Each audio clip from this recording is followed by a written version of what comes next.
Hola, ¿cómo están? Bueno, esta es la decimotercer clase de las 16 que componen esta diplomatura. Así que bueno, vamos a avanzar con los temas que nos involucran en este caso. Para recordarles qué es lo que incluye este módulo 4, primero vamos a ver modelado y simulación de procesos. Allí dice procesos de negocios, pero vamos a ver qué es aplicable a procesos industriales también. Así que primero ahí vamos a hacer una definición de procesos y después vamos a entrar en la parte de simulación y lo que se llama BPM N4 actualmente. La próxima clase veremos los modelos de madurez y disponibilidad para la industria 4.0 y las dos últimas, diseño de procesos y estaciones y sistemas de producción, y por último robótica colaborativa. Tanto los robots como los conocen de hardware, digamos físicos, y vamos a ver algo de robots de software, ¿sí? Los softbots. Bots. Bueno, avanzamos un poquito más. Esta clase de hoy, modelado y simulación de procesos de negocios, a su vez la vamos a dividir en 4 subtemas. Tal como les adelantara, vamos a ver primero en qué consiste un proceso y qué es la gestión por procesos. Después les voy a dar una idea de una herramienta bastante útil para el análisis de procesos respecto de los costos, que se llama costeo basado en actividades dirigido por tiempo, más conocido como TDABC. Luego vamos a ver cómo se aplican esos conocimientos a las simulaciones y por último una introducción a lo que son los modelos de procesos de negocios 4.0.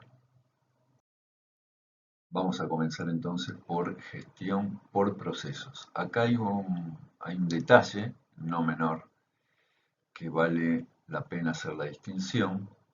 Una cosa es decir gestión de procesos y otra para nosotros es decir gestión por procesos. Gestión de procesos es ver cómo se administran, cómo se planifican, cómo se mejoran los procesos en sí mismos. Eso sería gestión de procesos. Cuando nosotros hablamos de gestión por procesos, nos estamos refiriendo a una filosofía, una manera de gestionar la empresa que es diferente a la funcional. Vamos primero a definir qué es un proceso, qué entendemos por un proceso. Entonces lo que podríamos decir es que cualquier serie de actividades que transformen una serie de recursos en las entradas, ¿sí? Como insumos, y lo transformen en algún tipo de resultado, y eso sea una tarea continua, repetitiva, eso lo podemos catalogar como un proceso. En la gestión por procesos tenemos que hacer una distinción, como les adelantara hace un momento, que es una manera, un estilo de gestionar una organización. Entonces, primero recordemos qué es la organización funcional, qué es la tradicional. Es bueno agrupar a las personas, a los colaboradores, conforme la afinidad de temas que manejan.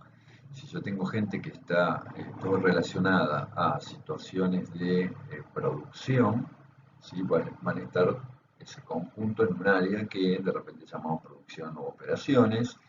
Si gente que realiza tareas de facturación, remitos, seguimientos, planillas, decimos, bueno, son todas tareas administrativas, eso lo metemos en un departamento de administración y finanzas, por ejemplo.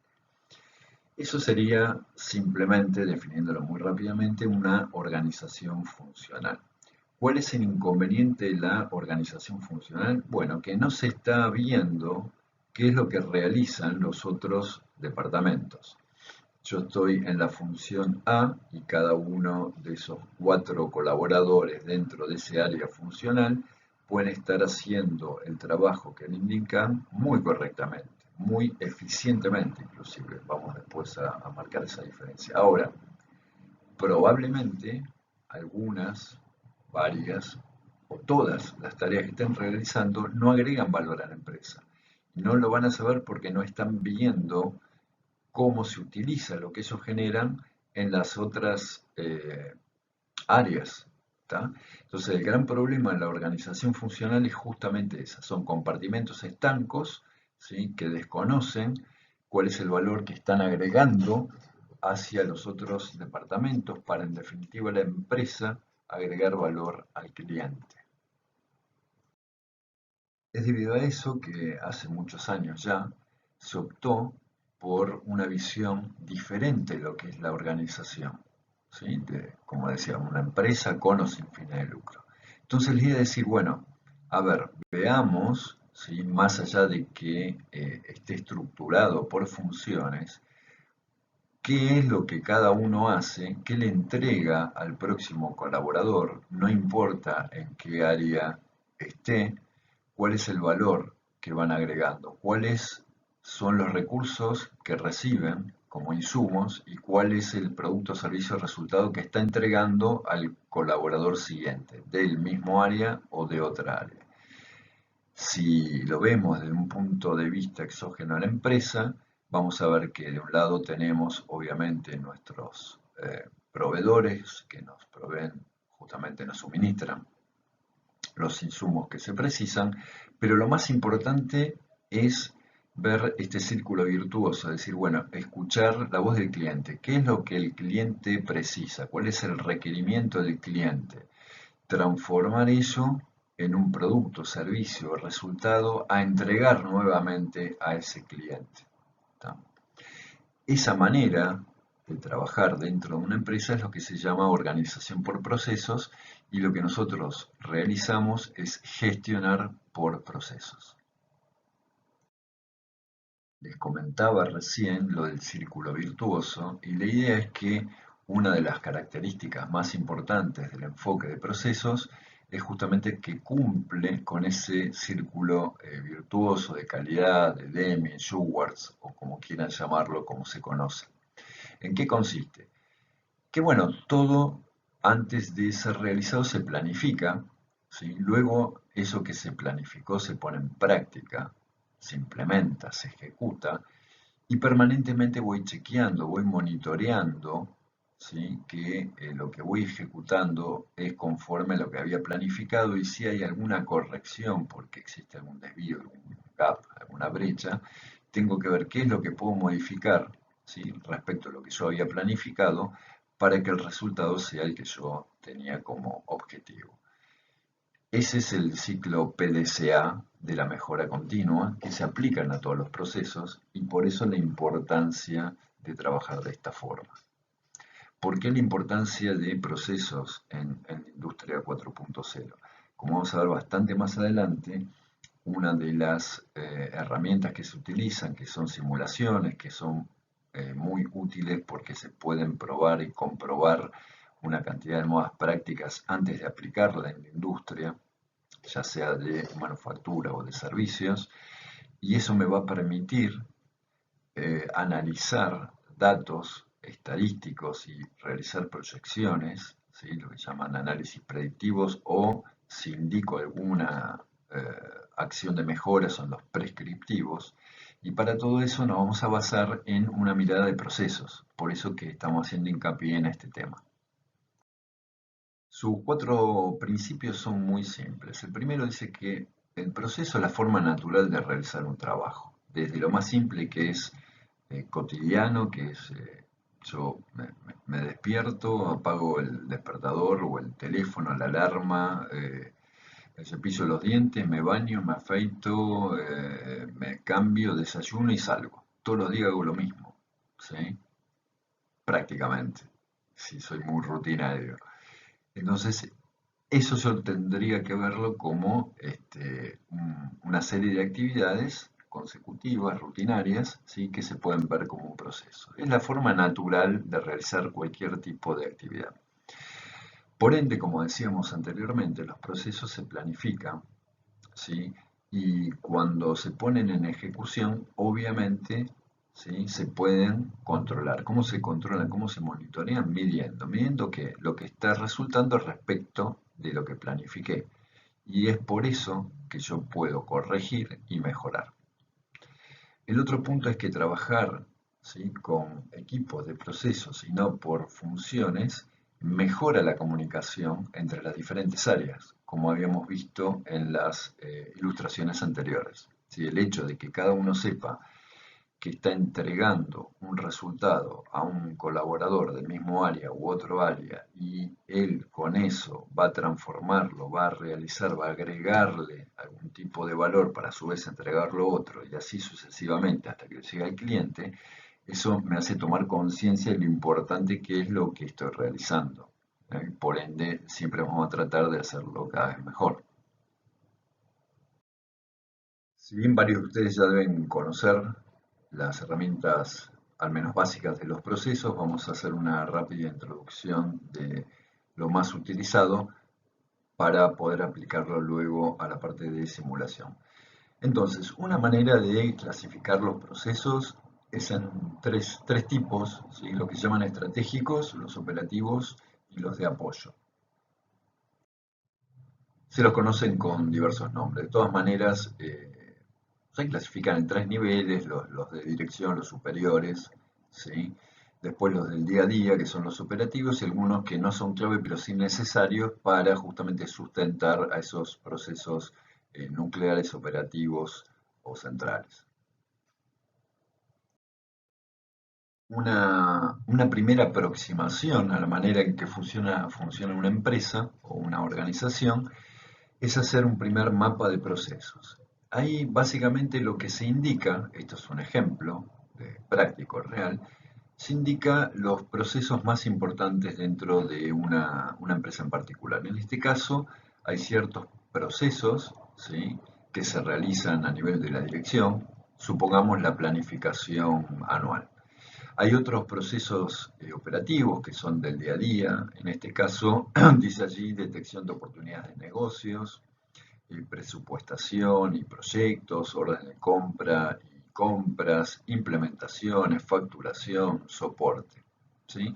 Y hay otros que en este caso son considerados de apoyo, como administración y finanzas, recursos humanos y aseguramiento de la calidad.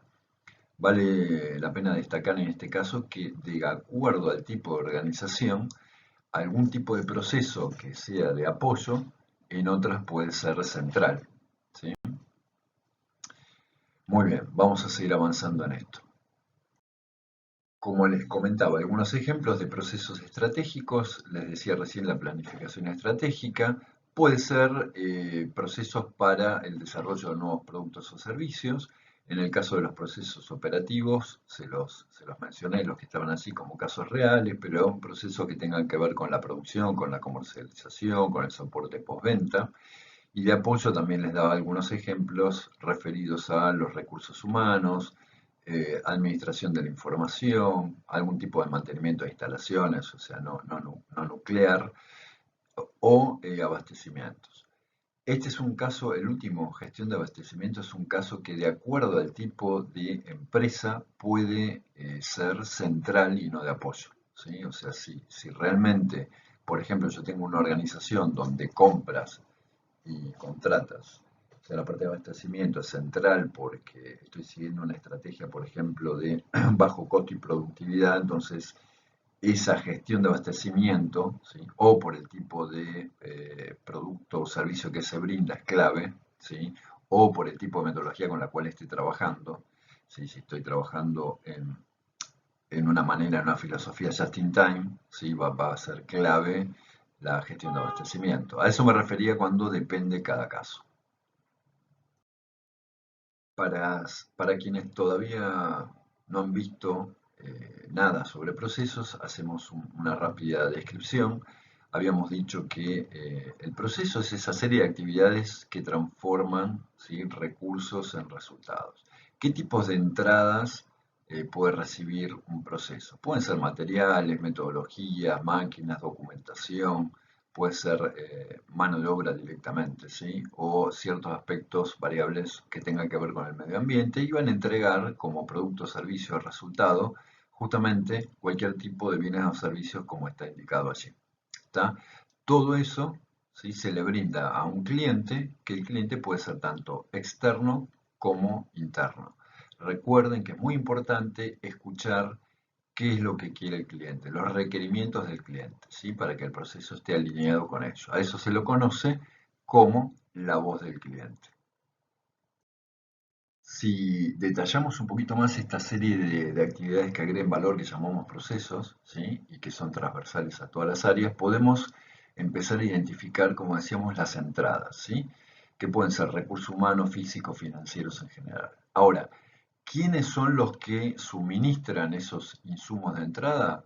Un proveedor, un proveedor. Y ese proveedor, otra vez, puede ser externo o interno. Si yo estoy en un área de facturación y recibo un pedido de facturación interno, ¿sí? El proveedor va a ser interno, ¿verdad? El proceso que yo realice, como decíamos, entrega un bien o servicio. ¿A quién? A un cliente. Y nuevamente, ese cliente puede ser externo o interno. Vamos a ver que este esquema de proveedor, entrada, proceso y salida cliente, por sus siglas en inglés, tiene un nombre particular cuya representación es bien conocida. Bueno, aquí estaba lo que les comentaba. Justamente el proveedor, supplier, las entradas o la entrada input, el proceso, ¿sí? Que es la serie de actividades, process, las salidas output y el cliente, el customer. Esas iniciales de las palabras en inglés, ¿sí? Definen lo que se conoce como el modelo de representación CIPOC. Entonces, CIPOC es un modelo de representación del proceso donde se dejan bien en claro cuáles son las entradas, quiénes son los proveedores de esas entradas, cuáles son las salidas y quién es el destinatario de la salida y cuáles son la serie de pasos, tareas o actividades, hay una diferencia entre tareas y actividades, que se realizan dentro de ese proceso. Este es un ejemplo otra vez práctico de un caso real de cómo se representan en una ficha, ¿sí? El proceso siguiendo estas recomendaciones, esta forma, ¿sí? CIPOC. Entonces así tienen, si ven en celeste, tienen los proveedores y la entrada, el proceso central, clientes y salidas, ¿sí? O sea, proveedores es el área de servicios, entregan órdenes de trabajo, en el proceso se reciben las órdenes de trabajo, se hace un seguimiento de compras y contratos y el desarrollo, y eso se entrega a un cliente externo, ¿sí? Que es la aceptación y entrega de productos. Bien, ¿qué datos adicionales tiene este diagramita CIPOC? Como es una ficha que se refiere a un proceso en particular, en general tiene un código y un nombre, hay un responsable de este proceso, eso es muy importante. La gestión por procesos, ¿sí? Es transversal, recuerden, a toda la organización. Entonces es como si ustedes tuviesen un responsable que es transversal a los funcionales. ¿Está bien? Se indica una fecha, un número de revisión, porque esto permanentemente se actualiza. ¿Cuál es el objetivo de ese proceso en particular? Y debajo, datos muy importantes. ¿Quién es el que controla, monitorea y controla dicho proceso? Ahí dice QA, por Quality Assurance, aseguramiento de calidad. ¿Cómo se va a evaluar si ese proceso se está desarrollando conforme lo planificado? O sea, tengo que tener alguna manera de medirlo, tengo que tener indicadores. Bueno, se indican, se colocan allí justamente cuáles son los indicadores, ¿sí? O sea, qué es lo que yo voy a medir de este proceso. Y bueno, y después solamente, bueno, quién emite el documento, quién lo revisa, quién lo aprueba. Esta es una ficha entonces de proceso. Vamos a ver que existe lo que se llama hoja de proceso, que algunos lo toman como sinónimo, nosotros marcamos alguna diferencia. Entonces, viéndolo desde una perspectiva más alta, nosotros vamos a tener indicado cuál es el proceso, ¿sí? O sea, que nos dice quién, cuándo y dónde se realiza, ¿sí? Que normalmente se realiza a través de diagramas de flujo o algún otro tipo de representación que vamos a ver ahora rápidamente. ¿Está? si bien no hay definiciones exactas, pero por decirlo de algún modo, expresar el proceso, ¿sí? Un proceso determinado, ponerlo en letras, escribirlo, ¿sí? Describirlo, ¿sí? En texto, eso sería el procedimiento. Entonces, el procedimiento es la descripción, digamos, textual, ¿sí? De lo que se ilustra en un proceso. ¿Tá? Entonces ahí lo que dice justamente es cómo se ejecuta. Eso lo tenemos que tener. Ahora, dentro del proceso vamos a tener actividades o tareas. Algunos no discriminan entre actividad y tarea, otros sí discriminamos. Decimos que, bueno, una actividad está compuesta por pequeñas tareas, ¿sí? Y la descripción de una tarea, la descripción de una tarea en la instrucción de trabajo. O sea, es un detalle mucho más minucioso y menor, ¿sí? De cómo realizar una tarea en particular. Yo podría tener una actividad que es empacar los productos de A6 antes de entregar a depósito. La instrucción de trabajo diría tomar la caja, abrir la caja, tomar con la mano derecha el fusible, introducirlo en la caja, o sea, eso sería una instrucción de trabajo. ¿Está bien? Bueno, no es un curso de proceso, pero bueno, entramos en algún detalle para quedar todos alineados. Como les contaba al principio, el enfoque de gestionar una organización por procesos, ¿sí? Es lo que estamos buscando últimamente. ¿Está bien? Para evitar esos problemas de incomunicación, trabajo que no agregue valor, etc. Ahora, ¿qué es lo que se hace? Normalmente uno observa cómo es que se está trabajando, vamos a poner en palabras bien coloquiales, cómo es que están trabajando hoy, lo analiza, ¿sí? Y después dice, mira, sería mejor hacerlo de tal otra forma. Entonces hay una serie de pasos que se sugieren justamente para esa mejora continua de los procesos. La primera obviamente es identificar los procesos, o sea, yo llego a una organización, estoy dentro de ella y digo, bueno, a ver, todo lo que están haciendo, ¿cómo lo puedo expresar? ¿Cómo lo puedo ejemplificar en una ilustración? Bueno, básicamente eso es levantar los procesos y ver cómo es que se está trabajando. Todo eso va a un repositorio, ¿sí? Si quieren, imagínense una lista con los nombres de cada proceso, eso se llama inventario de procesos, que es muy importante cuando uno está haciendo este trabajo. ¿Qué es lo que sucede? Como habíamos dicho, se clasifican de algún modo, ¿sí? Más, menos importante, más urgente, menos urgente, ¿sí? De dirección, operativos. La cuestión es que se clasifican, ¿sí? ¿Y por qué se clasifican? Porque después al final lo que yo voy a hacer es seleccionar por cuáles voy a empezar las mejoras. Entonces se clasifican esos procesos, se los muestra en un mapa, como hemos visto al principio, y ahí se define cómo es que yo voy a elegir por dónde voy a empezar las mejoras, con cuáles procesos voy a trabajar primero. Básicamente en eso consiste la reingeniería de procesos. En el PowerPoint, en la documentación que ya les suministré, está en detalle esto que les voy a contar. La realidad es que cómo se define, bueno, puede ser por diferentes criterios, entonces van a aplicar alguna técnica de toma de decisiones multicriterio, puede ser por pesos, o sea, por ponderación, la cuestión, o por intuición, si o demanda, es decir, vamos a empezar por este y otro.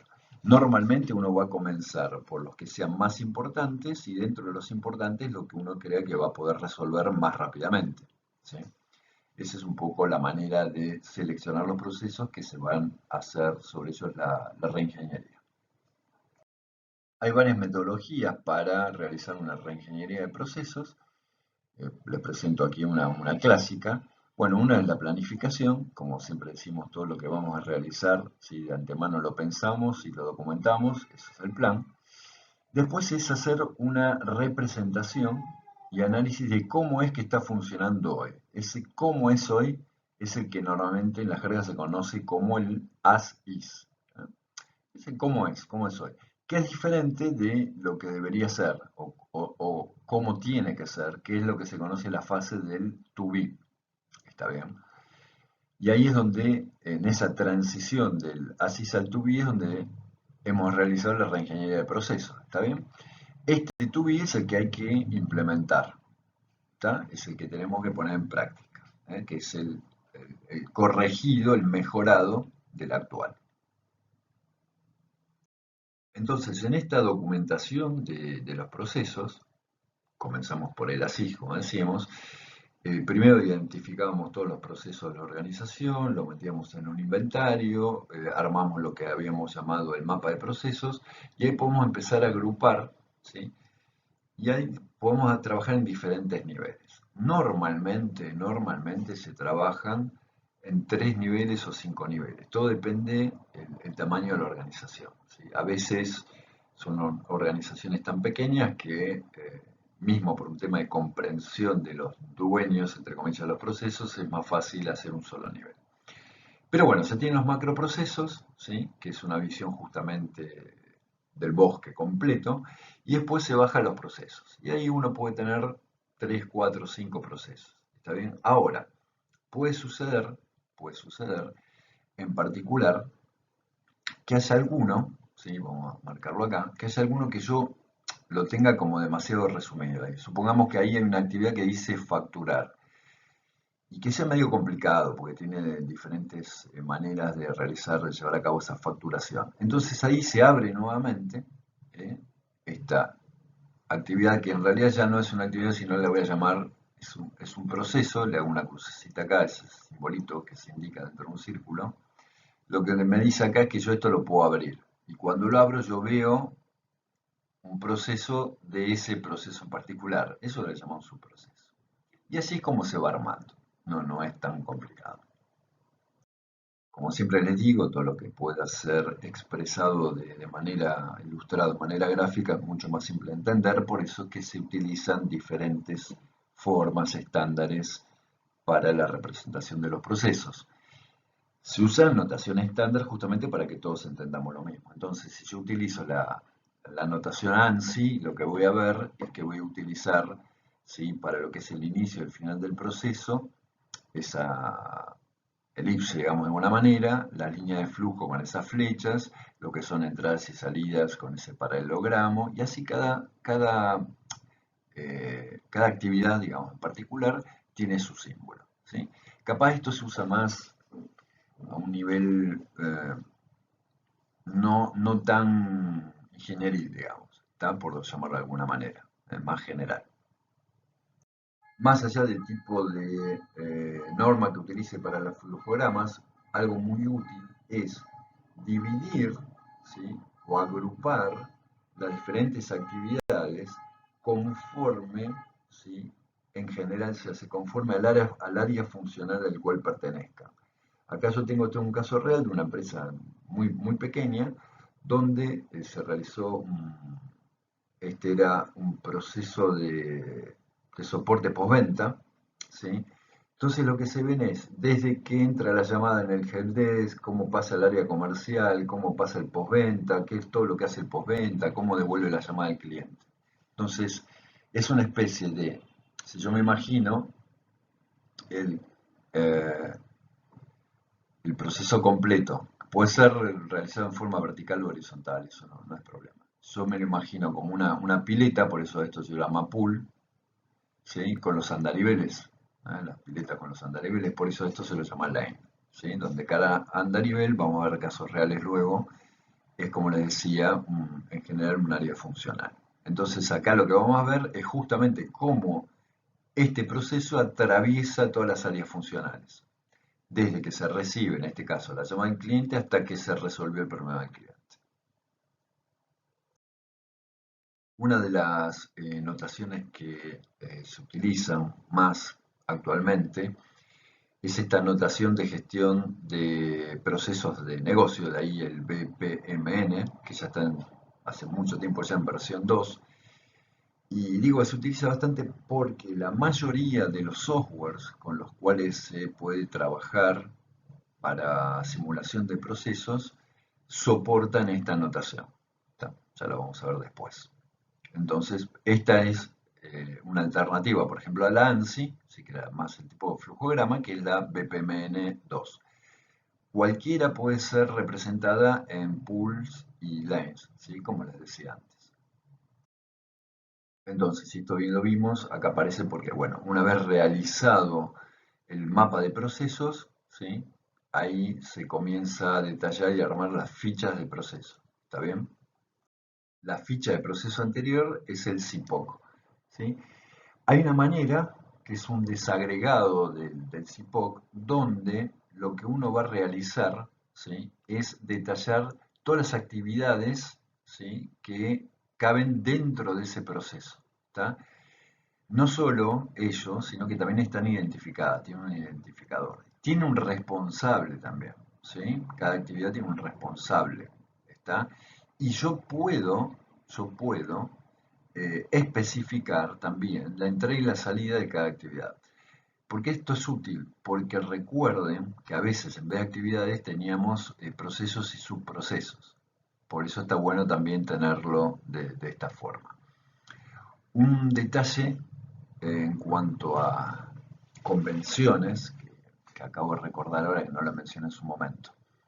Una forma, ¿sí?, de diferenciar una actividad de una tarea, que no lo mencioné antes, es que la tarea es realizada por por un único recurso, una única persona. La actividad puede ser un equipo, un departamento, un área.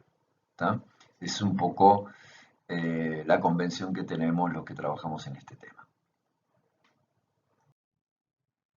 Bueno, entonces llegamos a este punto y ustedes dirían, bueno, ¿y qué es lo importante de esto? Bueno, habíamos dicho que el enfoque de gestionar por procesos me permite la mejora continua. ¿Cómo es que se analiza el desempeño? Bueno, hay dos variables que son las que siempre se utilizan, que en definitiva es una sola. Ustedes sabrán, creo, estoy pensando en cada uno de ustedes, todos trabajarán con tipos de indicadores. Ustedes saben que el único indicador que es común a cualquier tipo de tarea, actividad, industria, ¿sí?, se mide en unidades monetarias, ¿sí? Muchas veces se utiliza cuando ustedes gestionan proyectos, por ejemplo, y quieren hacer una evaluación de riesgos y se ponderan, todo se lleva a unidades monetarias, por la única manera de poder comparar cualquier cosa y que sea importante, obviamente, para la organización. Entonces, ¿qué es lo interesante? Que yo puedo evaluar el costo de cada actividad, pero también el costo de cada proceso, ¿sí?, de cada ciclo de proceso. Si el proceso que yo tenía allí era el de expedición, o sea, recibir un producto, ponerlo en la caja, llevarlo al área de expedición, contactar al cliente, enviarlo al flete y que el flete lo lleve al cliente, ¿no? Yo puedo decir cuánto es que me cuesta eso. ¿Está? Si el proceso es de fabricación, lo mismo. O sea, pasa por una determinada mano de obra que lo coloca en una máquina, lo quita de esa máquina, lo lleva a un tester, lo saca del tester, lo lleva a calidad. Calidad hace una inspección óptica y lo mete en la caja. O sea, todo puede ser evaluado de esa manera. Bueno, hay un método de costeo, ¿sí?, no contable, sino de gestión, que se llama costeo basado en actividades, ¿sí?, que a su vez luego fue mejorado y se le agregó esas palabritas TD, que es Time Driven, ¿sí?, dirigido por tiempo, que es lo que yo les voy a dar una idea ahora. La próxima clase, que es la sincrónica, yo les voy a mostrar todo esto en tiempo real, digamos, las diferentes herramientas de software que pueden utilizar, algunas gratuitas, otras no, algunas complejas, otras simples. Esta es una empresa alemana, se llama Signavio, que se utiliza para representación de procesos. Es simple, a veces demasiado simple, pero, digamos, para uso académico es gratis, es libre, y digamos que tiene las cuestiones básicas como para hacer un análisis. Básicamente lo que decíamos de costos y tiempos. Acá tal vez no lleguen a ver el detalle, pero además de esa representación, ese flujograma, ¿sí?, lo que ustedes asignan es tiempos, ¿sí?, y costos unitarios por tiempo a cada una de esas actividades. Entonces van haciendo diferentes corridas y les dice cuánto tarda, cuánto demora el ciclo y cuánto cuesta ese ciclo conforme las unidades monetarias que ustedes han puesto. Tiene algunas facilidades más, como por ejemplo hacer una inyección, digamos, acá en la entrada. Digo, acá en la entrada no les muestro. Acá que no sea un flujo continuo en la entrada, sino que sea aleatorio, que siga una distribución de frecuencia en particular, ¿sí?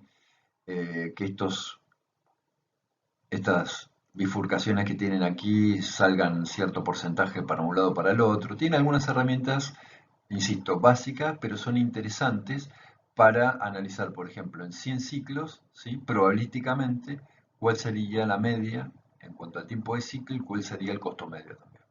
Esta es una de las aplicaciones. Otra cosa importante que creo no haber mencionado, pero que es clave, ¿por qué estamos viendo todo esto en este curso? Porque bueno, una de las características, como ustedes ya saben a esta altura, de la industria 4.0, servicios 4.0, es que es todo data driven, ¿sí? O sea, es todo dirigido por datos. Y acá vamos a estar a full con el tema de analizar datos.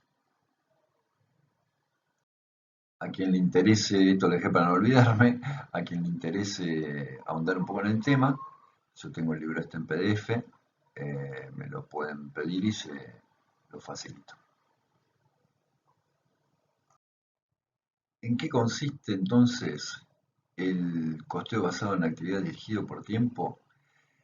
Es en obtener el costo de lo producido en base al costo de las actividades. Yo, por ejemplo, acá estoy fabricando sillones, camas y muebles, ¿sí? Entonces yo no es que voy a ver cuánto cuesta el material acá por separado, ¿sí? Y cuánto cuesta la persona por mes, no. Yo voy a decir, voy a tener diferentes tipos de actividades. Yo para armar el sillón voy a usar tantos minutos de la actividad uno y tantos minutos de la 2. Para armar camas, ¿sí? Utilizo nada más que este tipo de actividad 2. Para estos muebles voy a usar tiempo de la actividad 3 y tiempo de la actividad n, ¿sí? Esto está en pesos por minuto. Entonces, si yo supiese que para armar el sillón necesitara 10 minutos de la actividad 1 y 10 minutos de la actividad 2, para hacer la cuenta fácil, ¿sí? Y esto me cuesta 100 pesos por minuto, ¿sí? Y la actividad 2 me cuesta 200 pesos por minuto, es muy fácil. Yo voy a tener 100 por 10.000, 200 por 10, 2.000. Entonces el costo, ¿sí? De este sillón es 3.000. Ahora, ¿qué es el costo de mano de obra? No, el costo total. Acá está lo interesante. ¿Por qué? Porque la actividad, el costo de la actividad incluye, ¿sí? Incluye los recursos, debe incluir, digamos, los recursos humanos, ¿sí? Los recursos materiales y los recursos financieros. Todo hay que meter ahí. ¿Está? ¿Y cómo se hace eso? Bueno, yo ya sé que cada minuto de esta actividad me consume 1 metro cúbico o 1 kilo de madera de pino, ¿sí? Bien, esto es solamente para dar una idea de cómo se calculan los costos. En resumen, cuando yo tengo un proceso como el que les mostré anteriormente, si yo ya calculé cuál es el costo unitario por unidad de tiempo estamos hablando, yo voy a poder analizar cuál es el costo, no solo de cada actividad, sino en la manera que se utiliza, ¿sí? Y cuánto se utiliza el costo de ese producto, servicio o resultado final. Una cuestión muy importante, con esto finalizo esta parte acá, es, ustedes fíjense que no están costeando los tiempos ociosos. Esto cualquier cosa lo hablamos la próxima. No están costeando los tiempos ociosos. O sea, si acá, ¿sí? El operador se fue y dejó de realizar esta actividad por 1 hora, ¿sí? Yo eso no lo estoy costeando. Muchos dirán, y bueno, pero está mal. No, la verdad que está bien, porque esta es una manera de transferirle, o sea, de evitar transferirle los costos improductivos a mi cliente. Es el concepto central del TDABC. Bueno, vamos a apurar un poquito porque quería que la clase esta durara 40 minutos no más. Entonces, dos cosas necesitan saber, lo que se llama la tasa de costo de capacidad, que es lo que le decía, ¿sí? Cuánto cuesta, ¿sí? Ofrecer esa capacidad, hacer esa actividad, ¿sí? Y a su vez, cuánto puede ofrecer, ¿sí? Cada área, o sea, cuál es la capacidad del área. Si yo tengo un área administrativa, por ejemplo, ¿sí? Con 2 personas, ¿sí? Vamos a hacer un ejemplo súper simple. Dos personas. Bien. Cada persona trabaja neto 160 horas por mes. Entonces, la tasa, digamos, de capacidad de esa unidad va a ser 320 horas mes. Eso es lo que me ofrece. Esa es la capacidad ofrecida. Mes. Perfecto. Muy bien. Si el costo, nada más que para hacerme fácil las cuentas, si el costo de ese departamento es 640.000 pesos por mes, ¿sí? Acá tengo los sueldos, la electricidad, el prorrateo por metro cuadrado, la seguridad, tengo todo, ¿sí? Esto, cuánto me va a dar? 640.000 dividido 320, esto me va a salir 2.000 pesos la hora. Listo, 2.000 pesos la hora. Perfecto, 2.000 pesos la hora. Ahí está. Entonces, esto significaría, por ejemplo, y fíjense que me independizo de lo que hay adentro, ¿no? Yo acá no sé si hay una persona, dos, tres, no me importa. Sale 2.000 pesos la hora.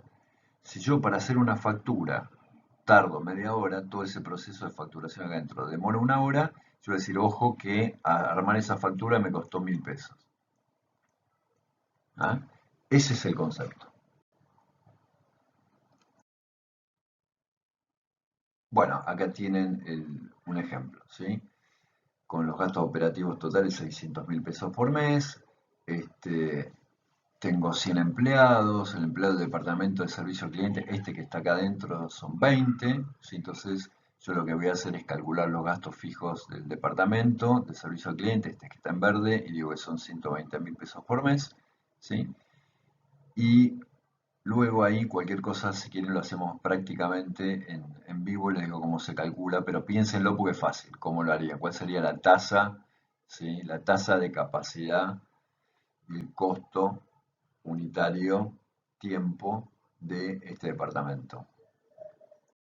Entonces, el TDABC, rápidamente. Ojo, porque no es aplicable solo a empresas de servicios, ¿eh? Se puede aplicar en la industria también. Es bastante simple, es bastante rápido, no es, otra vez, no es un costeo, no es contable, ¿sí? No tiene la precisión, ¿sí? De lo que te hace el contador, ¿está bien? Tenés que tener justamente los procesos claros, estandarizados, porque si no, no se puede realizar. Si haces algún cambio en el proceso, se recalcula el costo y el tiempo de ciclo muy rápidamente, sin ningún problema, ¿sí? Lo puedes aplicar tanto para cualquier tipo de productos o clientes, y esto es la base para después también medir el desempeño de un proceso. Ahora solo les voy a dar una idea de lo que son las simulaciones, ya con los conceptos que tenemos de antes. Esto va a ser muy rápido porque lo vamos a ver en nuestra próxima clase sincrónica. Hay diferentes herramientas para simulación. Les había mostrado una muy simple que era la de Signavío, les había mencionado la de Visagi, que también fue con un ejemplo de un diagrama. Esta es de AnyLogic, que es un software mucho más potente, ¿sí? Pero nos permite una cantidad de análisis muchísimo más detallados, fundamentalmente para hacer análisis predictivos, ¿sí? Como ven allí abajo, tienen el diagrama lógico, ¿sí? Un problema del proceso que estamos analizando. Esto era el de una mesa de ayuda, pero ¿qué pasa? Yo puedo asignar, obviamente, los tiempos y los costos, pero de manera dinámica, puedo tener diferentes parámetros, puedo reemplazar la cantidad de operarios en cada actividad, puedo hacer turnos, puedo hacer tiempos de descanso, ¿sí? Y fundamentalmente, lo que se puede hacer es simulaciones, mostrar esto en 2D, o sea, con un dibujito plano, digamos, o en 3D, como les voy a mostrar la próxima clase. Pero acá, bueno, ya hay una cantidad de estadísticas, ¿sí? Que los otros softwares más simples no me ofrecen. Acá ya nos aproximamos un poco a otra de las herramientas de las tecnologías habilitadoras de la industria 4.0. ¿Por qué? De la simulación, que es lo que expliqué hasta el momento, hay un pasito más muy importante que es el siguiente. Yo podría, imagínense, hasta hace 10 años esto se podía hacer con mayor o menor dificultad. Ahora, el gran cambio es el siguiente. Yo podría tener diferentes sensores, ¿sí?, que me estén alimentando en tiempo real qué es lo que está pasando en cada punto. Ahí yo ya no es que cargo datos, ¿sí?, o genero patrones en forma aleatoria con diferentes tipos de distribución, sino lo que está entrando, ¿sí?, a ese paso del proceso son datos reales, ¿sí? Datos reales. O lo que podría hacer es almacenar una cantidad de datos reales para después usarlo, un dataset para después usarlo acá. Y esto lo que me va a permitir, ahora sí claramente, es trabajar lo que se llama un gemelo digital. O sea, yo puedo transformar algo, ¿sí?, que es real, cómo está funcionando hoy, digitalizarlo, ¿sí?, y correr esa simulación digitalizada del real, ¿sí? Ahí ya estamos en VPN 4.0 o, ¿sí?, gestión de procesos 4.0 o como se lo conoce, ahora vamos a poner el nombre correcto, que es simulaciones y gemelo digital, ¿sí? Esto es muy interesante, les voy a mostrar algunos videos en la clase que tengamos la próxima o le puedo subir alguno en un momento. Bueno, y acá está toda la parte de análisis, ¿sí?, de esos datos. Entonces ahora sí entraron en funcionamiento, ¿sí?, a involucrarse todo lo que hablamos de sensualización, de IoT, para, ¿sí?, modelizar. Y para finalizar este módulo, me pasé un poquito, les voy a dar una idea, ahora sí se va a entender claramente, de lo que es la BPM 4.0. Los dos cambios más importantes que vamos a observar en estos años es que se pasa de una operación o fabricación centralizada a una descentralizada, ¿sí? Entonces, digamos que hay ciertos procesos que pueden empezar a tener cierta independencia, pero que en realidad están dirigidas por datos, ¿sí? Eso es más claro, están dirigidas por datos. Y fundamentalmente, otra vez, lo que es la integración horizontal y vertical que venimos hablando desde un principio, ¿sí? No para la organización, no solo para la empresa, sino para todo el ecosistema. Eso es fundamental. Entonces existen diferentes plataformas de capacidad digital que nos permiten observar esa integración vertical como horizontal, ¿sí?, como un flujo de datos sin interrupciones, ¿tá? Entonces está lo que se conoce como plataforma de capacidad digital, DCP, en este caso es Everest Group, ¿sí? Entonces, fíjense, ahí sí lo venimos hablando desde un principio de la integración, ¿sí?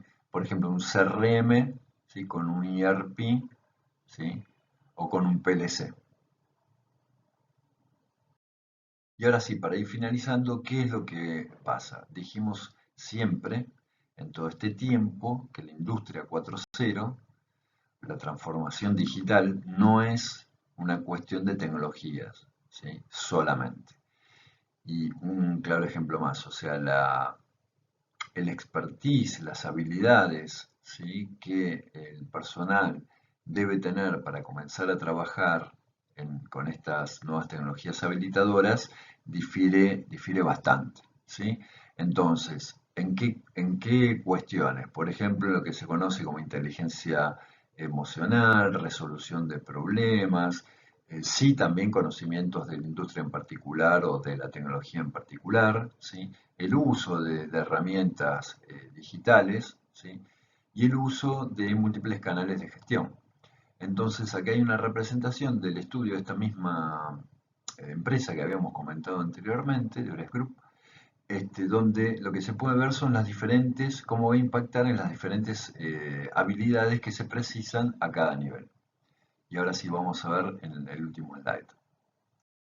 Ahora sí, ya para finalizar, lo que vemos también en este caso de la gestión por procesos en la cuarta revolución industrial es que también, digo también porque hemos visto que en todas las áreas va sucediendo lo mismo, ¿no? La estructura organizacional en cuanto a habilidades, conocimientos que se necesitan, van cambiando proporcionalmente. O sea, siempre hemos dicho que probablemente necesitemos cada vez menos, digamos, operarios para tareas rutinarias básicas y cada vez más, un poco más de personal calificado. Por eso, ahí se representa la pirámide, ¿sí? En el presente, en mediano plazo y largo plazo, cómo se va modificando, ¿sí? El perfil demográfico de la empresa en cuanto a las habilidades, ¿sí? O la complejidad del trabajo que deban realizar. Así que bueno, me pasé 5 minutos, creo, 10 minutos de mi objetivo, pero bueno, con esto estamos, así que quedará ver algunas demostraciones prácticas de simulación en nuestra próxima clase sincrónica. Muchas gracias.